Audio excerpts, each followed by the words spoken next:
Klausimas tikriausiai, kaip aš nuėjau iki tokio, galim pasakyti, progreso, net vat, mano XP ferma. O aš paaiškinsiu.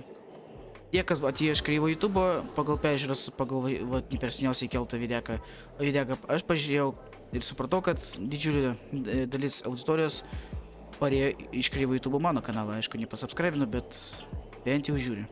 Na, jeigu trumpai, man pavyko perkelti mano pasaulį su sena versija. Pas jį versija buvo 1.21.11. Aš perkeliau, padariau atsarginę kopiją, reikėjo aišku šiek tiek palaukti, nes šiame hardcore pasaulyje aš dabar pagaliau sumuodau ant dienų, aš galiu sužinoti, aš išlikau 216 dienų.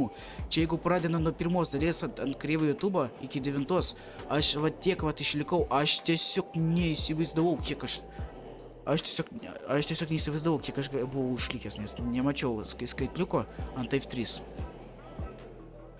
Jau va dabar tikriausiai klausimas, ar aš tęsiu projektus šiame pasaulyje? Būtinai tiesiog. Nes šiame pasaulyje aš turiu XP fermą, kuri man žiauriai patinka. Kaimą, kurį aš buvau padaręs. Ir per namą gražų. Ir aišku, kad nederytinius šarvus. Kurie labai ant gerų yra enchantai visi, aišku, kad yra su susitaisymu. Tai va. Taigi laukit video su naujais projektais. Aš pradėsiu daryti naujus projektus pagaliau.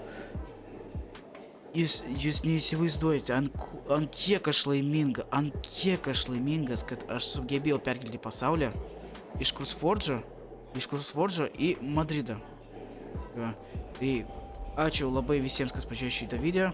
Na, galbūt ir labai trumpa ir neįdomu, bet visgi laukite naujų video.